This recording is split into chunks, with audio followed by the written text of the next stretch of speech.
संतों महापुरुषों का संसार में आना सिर्फ और सिर्फ हमारे और आपको जन्म और मरण के इस संसार के कर्म जंजाल से छुड़ाने के लिए होता है। हम ये कहा जगत में आए धर्म हेतु गुरुदेव पठाए। संत आए संसार में ताकि धर्म की रक्षा हो सके। धर्म हमारे जीवन में आए। हम पशुओं की तरह सिर्फ संसार में रोजी रोटी छत संसार की कुछ सुख सुविधाओं के लिए जीते मरते न रह जाए। धर्म क्या है ये हमारे जीवन में हमें किसी जागृत पुरुष, किसी अनुभवी महापुरुष के पास बैठकर पता चलता है। हुजूर कहा करते थे, संत को जागा हुआ जागृत महापुरुष माना गया है। जो मोह माया की नींद से जाग गया हो, जो इस देह से, शरीर के बंधन से आजाद हो गया हो, जिसे इस संसार में दुनिया की चीजों में फंसाया ना जा सकता हो। महात्मा बुद्ध के जीवन की घटना आती है। राजपाट छोड़ करके जब उन्होंने धर्म को समझने के लिए जीवन में बड़ा कठिन रास्ता अपना लिया, गरीबी में बहुत साधारण जीवन जीना स्वीकार कर लिया, तो ये जानना चाहते थे जीवन का अर्थ क्या है। और उसको जानने के लिए उनके जो सबसे बड़ी चुनौती थी वो ये कि चाहे आप दुनिया की कोई भी चीज छोड़ दो, आपके अंदर की मान बढ़ाई नहीं जाएगी। का कंचन तजना सहज है, सहज त्रिया का ने, मान बढ़ाई ईर्षा तजनी दुर्लभ है। कंचन कहते सोने को, धन दौलत रुपया पैसा वैभव, आप पैसा छोड़ सकते हो एक बार। कहते सहज त्रिया का ने, घर में पत्नी हो बच्चे हो, एक बार उनका स्नेह भी आप छोड़ सकते हो। पर आपके अंदर कुछ ऐसे चोर हैं, मान बड़ाई ईर्ष्या, तमाम संसार का अहंकार, मैं हूं, ये जो मैं है इसका मोह छोड़ना आसान नहीं है। महात्मा बुद्ध ये बात समझ गए। मैंने बाहरी तौर से राजपाट अपना घर परिवार छोड़ तो दिया, मैं कैसे छूटेगा? ये मैं छूटना बड़ा मुश्किल है, मैं अपने आप से ही नहीं छूट पा रहा हूं। और उन्होंने इसके लिए तप किया। अपने ही लोगों के बीच में, राजपाट में, आम जनता के बीच में गए और भिक्षा मांग करके गुजारा किया करते थे। देखिए, आप राजा हो किसी गांव के, शहर के, देश के, और उसी गांव में जाकर भीख मांगनी पड़ जाए। आप गांव के बहुत बड़े सेठ हो और अचानक कल आप तय करें कि मैं इस गांव में जाकर जो मुझे देगा उससे मैं खाना खाऊंगा, आपको सब कुछ त्यागना पड़ जाएगा। लोग ताने मारेंगे, लोग आपको देख करके तरह तरह की बात करेंगे, आपके चलन चरित्र, बात करने के, आपके तरीकों पर प्रश्न उठा देंगे। पर वहां आपके मान का, वहां आपके मैं का हनन होना शुरू होता है। जब इंसान के अहंकार पर चोट लगती है कि तुम क्या हो, और उसे समझ में आता है कि मैं इस संसार में सिर्फ निमित्त हूं, मैं अपने आप में कुछ हूं नहीं।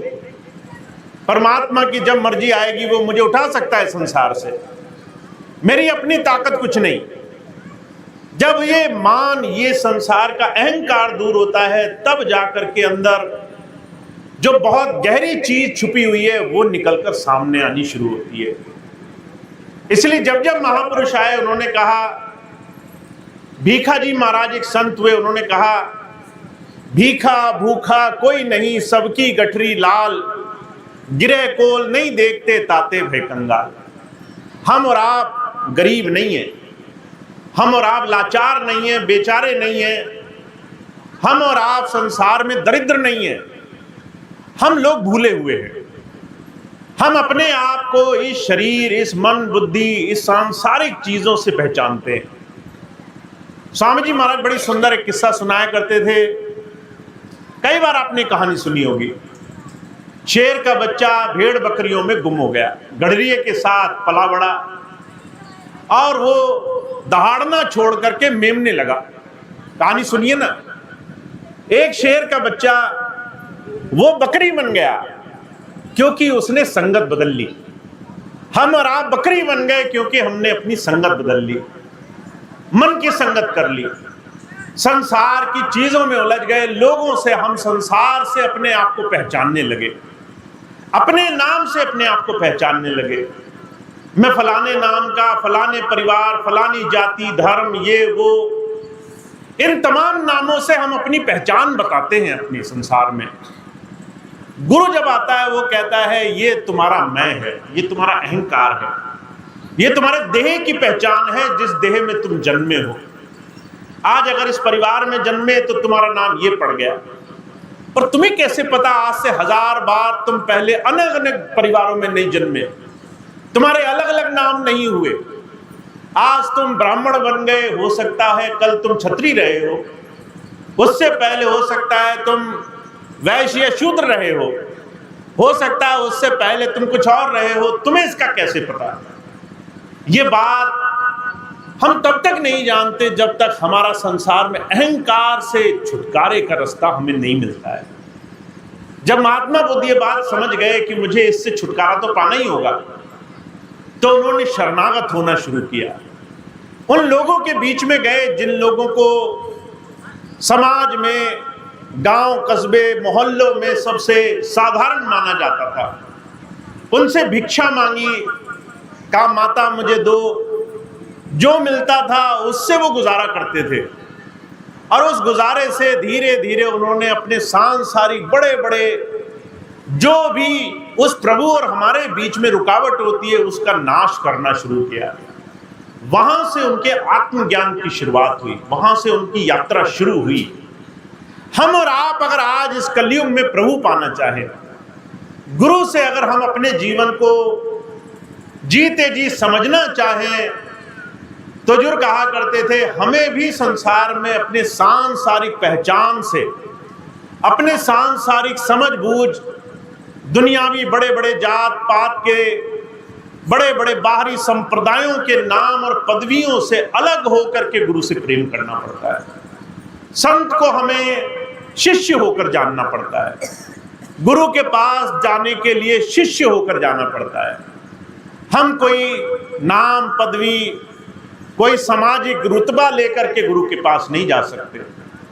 अब जब ये बात मैं कहता हूं और आप इस चीज को अपने जीवन में आकलन करने की कोशिश करते होंगे, तो आपको पता होगा कि हमने बहुत लंबे समय तक अपने आप को गुरु से किस अलग तरीके से जोड़ा है। हम जब गए तो सांसारिक नातों के नाम से उनके पास गए, सांसारिक तरह तरह की पहचान से उनके पास गए, दुनिया को बनवाने के लिए उनके पास गए। अभी कुछ दिन पहले छोटी सी घटना सुनाता हूं मैं आपको। एक माता आई मेरे पास, कहने लगी भैया जी शादी को बहुत लंबा समय हो गया, 14-15 साल हो गए, घर में संतान नहीं है। मैंने कहा बहुत लंबा समय हो गया, इस लंबे समय में आपने सब इलाज कराए होंगे। कहने लगी सब इलाज कराए, जगह जगह गए, डॉक्टरों को दिखाया, अलग अलग दवाइयां खाई, बहुत परेशान हो गए। हमारे जीवन में हमने सब कुछ करके देख लिया। तो मैंने उनसे पूछा आप क्या चाहते हो?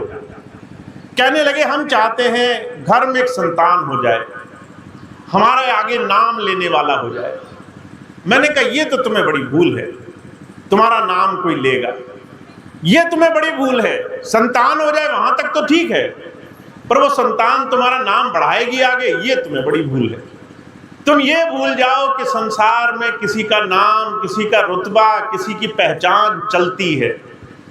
ये अगर तुम सोच करके संसार में बंद रहे हो तो ये तुम्हारी भूल है। संसार में न किसी का नाम रहता है, न किसी की पहचान रहती है, न किसी को कोई याद करता है। जब ये बात कही तो वो माता इस बात को नहीं समझ पाई, और मैंने कई बार इस बात को उसके बाद सत्संग में अलग अलग माध्यम से कहा। कबीर साहब की वाणी भी इस बात की पैमाइश करती है, इस बात को और दर्शाती है। कहा क्या मांगू कुछ स्थिर न रहा ही, देखत नैन जगो जग जाई। क्या मांगू मैं अपने गुरु से? कुछ तो रुक नहीं रहा है, सब कुछ तो खत्म हो जा रहा है, सारी चीजें नष्ट हो जा रही है। कैसे का 1 लख पूत 1.25 लख नाती, तिस रावण की खबर न पाती। तुम सोच रहे हो तुम्हारा नाम चलेगा, देखो तुलना करो रावण से, रावण के 1 लाख पुत्र और कहते 1.25 लख नाती, और उस रावण को आज कोई याद नहीं करता है। एक दशहरे पे याद करते हैं, वो भी बड़ी बुरी तरीके से। उस बेचारे को आग में जला करके उसका अंत करने के लिए सिर्फ उसे याद करते हैं हम साल में, उसको इसके अलावा कभी याद नहीं करते। का ऐसा पराक्रमी, ऐसा विद्वान, प्रकांड पंडित, जब रावण को शक्तिवान लगा, जब वो आखिरी में मरणासन्न था, भगवान राम ने लक्ष्मण को कहा कि लक्ष्मण ऐसा करो, रावण के पास जाओ और जा करके उससे ज्ञान ले लो। तो लक्ष्मण जो है इस बात से क्रोधित हो गए, कहने लगे आप क्या बात कह रहे हैं, वो तो शत्रु है, वो तो विरोधी है, उसने तो बहुत बुरे बुरे काम किए हैं। तो भगवान कहते हैं इस भूल में मत रहना कि रावण विरोधी है। रावण को पहले से पता था कि उसका अंत होना इस संसार में संभव नहीं है।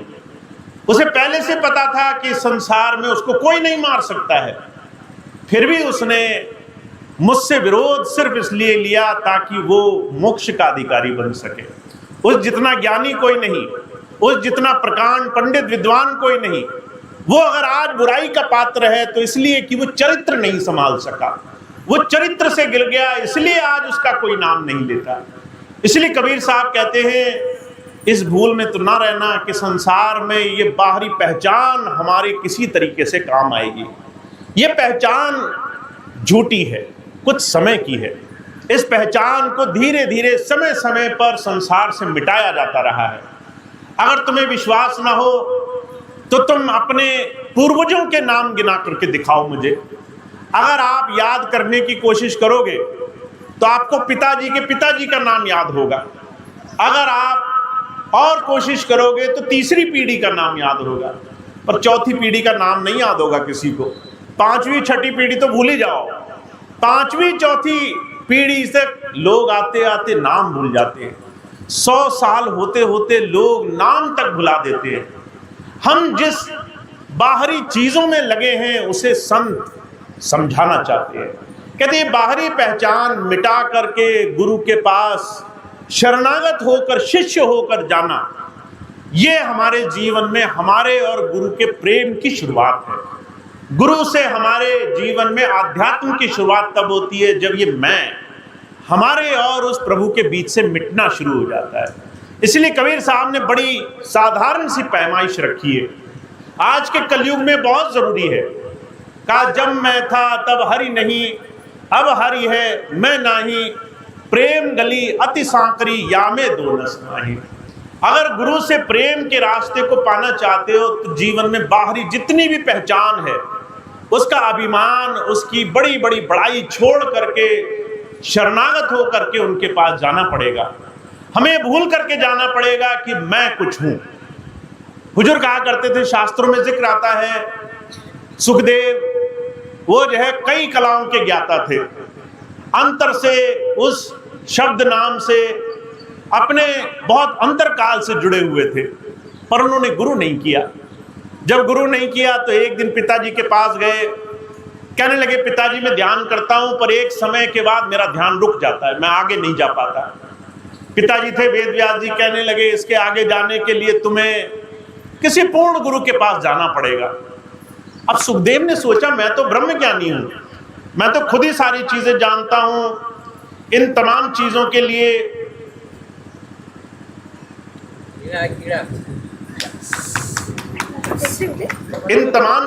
लिए मुझे अपने जीवन में जब तक गुरु धारण नहीं करूंगा तब तक मुझे कुछ प्राप्त नहीं होगा। जब ये बात कही तो सुखदेव को अहंकार आया कि मैं तो बहुत कुछ जानता हूं, मुझे तो बहुत कुछ प्राप्त है। जब ये बात कही तो जो है पिताजी की बात माननी थी, पिता की आज्ञा मान करके उन्होंने कहा किसे गुरु बनाया जाए। तो उस समय राजा जनक का नाम पिताजी ने कहा।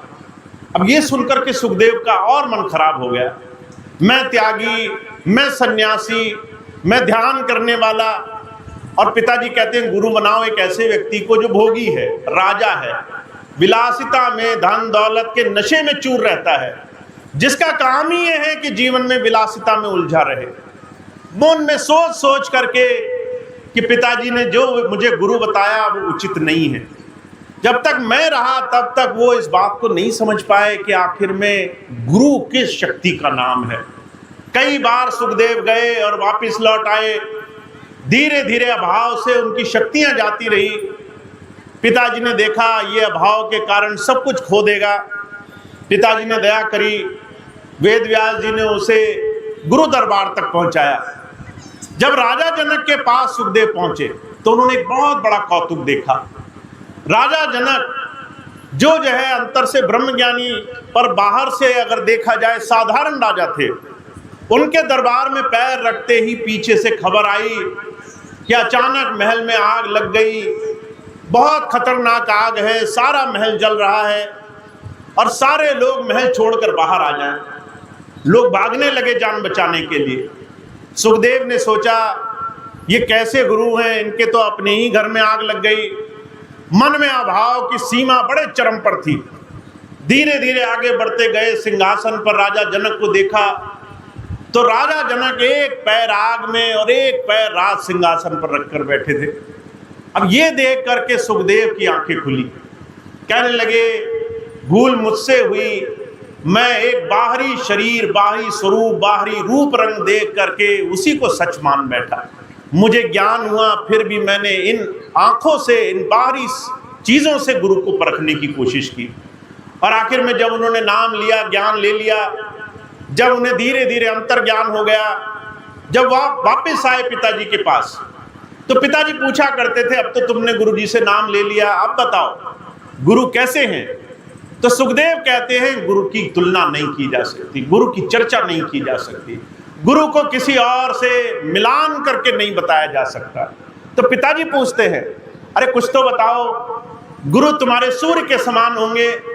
तो सुखदेव कहते हैं सूर्य के समान तेज है मेरे गुरु में, पर सूर्य में तेजी है, उसमें जलन है, उसमें तपिश है, मेरे गुरु में तपिश नहीं है।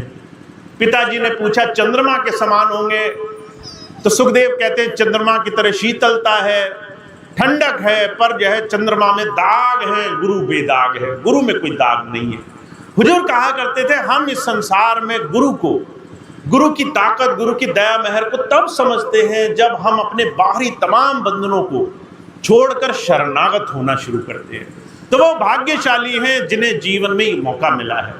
हमें आपको ये मौका मिला है कि हम गुरु से जुड़ जाएं, और गुरु से अंतर जुड़ने के लिए हमें बाहरी चीज़ों का मत भ्रम थोड़ा सा किनारे करना आना चाहिए। अब वो किनारे करने का तरीका क्या है कि तुम गुरु से अंतर जुड़ो। बाहर जुड़ना आसान है, पर बाहर जुड़ने में बड़ा प्रतिबंध है। तुम महीने में एक बार मिलोगे, 2 महीने में एक बार मिलोगे, 6 महीने में एक बार मिलोगे, पर अंतर जुड़ने में तुम गुरु की उस अंतर शक्ति, उस अंतर धारा से जुड़ोगे। जब भी तुम अंतर गुरु से जुड़ोगे तो वो शब्द और नाद से तुमसे जुड़ता है। जब तुम आंखें बंद कर उसके ध्यान में बैठोगे तो शब्द और नाद तुम्हारे जीवन में तुम्हें गुरु धारा से जोड़ने का काम करते हैं। तो आप जो भाग्यशाली जीव हैं जिन्होंने नाम ले लिया, अगर वो अपने जीवन में गुरु धारा से अंतर से जुड़ने लग जाएं तो उनके अंतर से ही सारे काम बनने लग जाते हैं।